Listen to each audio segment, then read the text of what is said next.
pag hinaluan ng pamumulitika dito sa Pilipinas o pag hinaluan ng galit at personal na issue itong kaso ni Duterte, dating Pangulong Duterte sa International Criminal Court, na ngayon po ay ginagawa na ang mga pre-trial, pag-justify, pagpapatunay kung merong sapat o wala na ebidensya para litisin si Duterte sa ICC, ay magiging problema.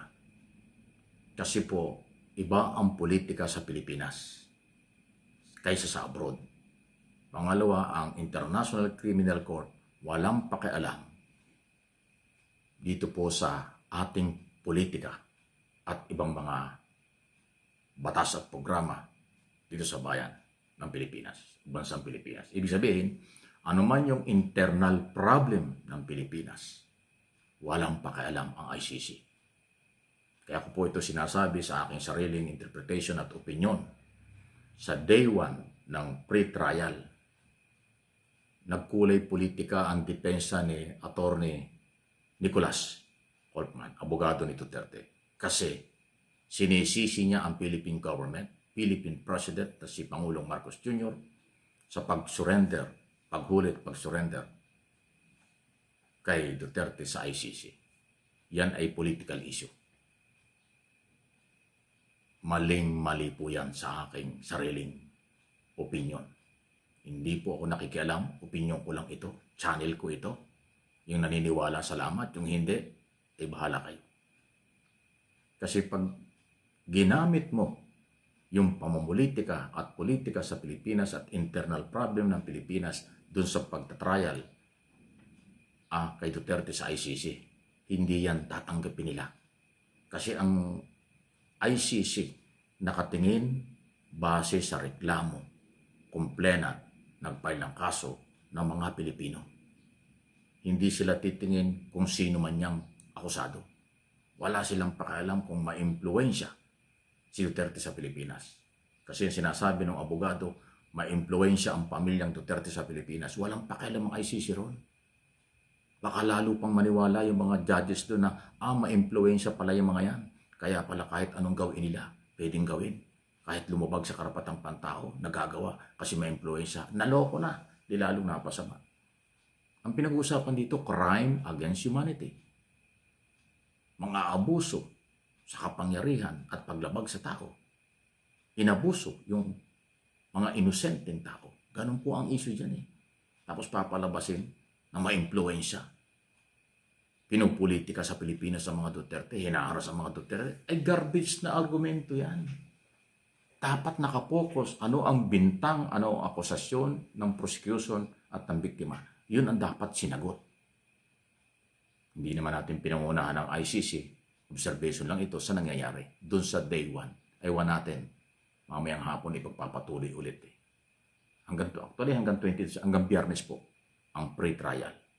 Uulit-ulitin ko, ang pre-trial ay diyan titingnan kung merong sapat na ebidensya para litisin si Duterte at mga co-accused sa crime against humanity. Idiniin ng prosecution ng mga biktima ang kahalagahan at pagpapatunay na merong paglabag sa karapatang pantao, crime against humanity. Kaya dapat doon nakapokus ang abogado ng depensa. Paano sanggain yun? Kaso hindi eh. General denial, tatapos sisisihin si Pangulong Marcos, tatawanan lang kayo ng Malacanang. Kaya ano sabi ng Malacanang? Malabo, malayo ang depensa. Sino kaya nag-advise dyan? Parang abogadong politiko sa Pilipinas yung mga paliwanag eh. Wala po yun. Delikado yan. Sarili kong opinion, delikadong depensa yan. Pumoko sila kung paano i-justify na walang kasalanan si Duterte. Alam niyo, mayroong panghugot doon bandang huli. Sinisisi pa ng abogado ni Duterte ang media dahil pinipick up daw ng Philippine media ang mga statement ni Duterte. Oh my goodness. Talagang walang kaalam-alam itong si attorney ito ni Duterte sa politika at trabaho ng media sa Pilipinas at kahit sa buong mundo. Pag ang isang presidente, dating presidente ay nagsalita, balita yun. Tama o mali ang kanyang sinasabi, balita yun. Trabaho ng media yun. Eh bakit nga isisisi ng media? Bakit daw pinipick up yung mga statement, pinapalaki daw ng media, ang sinasabi ni Duterte, aba ay kalokohan yun. Kalokohan talaga yun. Ang media hindi gagawa ng sariling istorya. Ang media ay nagbabalita lang base sa facts, base sa nadinig, na interview, sinabi ng personality.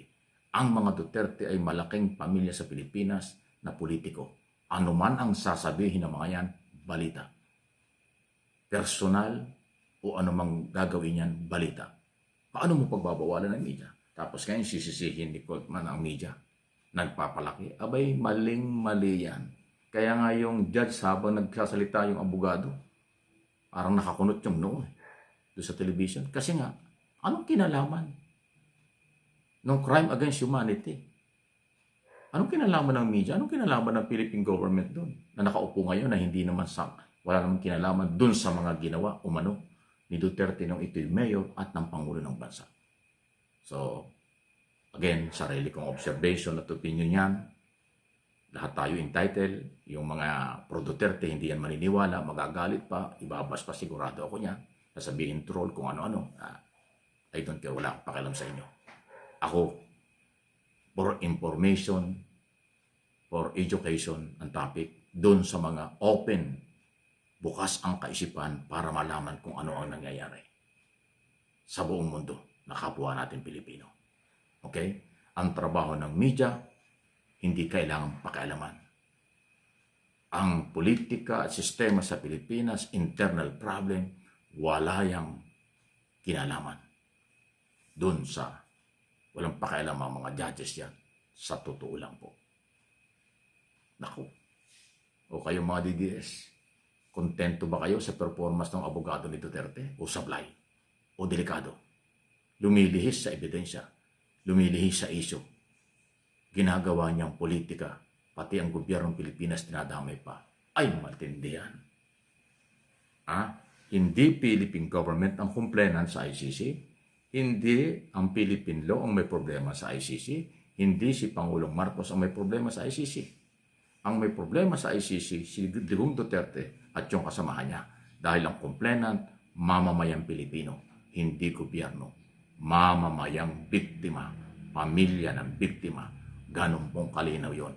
Kaya pag hinaluan ng politika, ng paninisi, ng paninira, at sisisihin pa ang media, delikadong argumento yan. I tell you, garbis na argumento yan. Para sa aking opinion. Please like and share.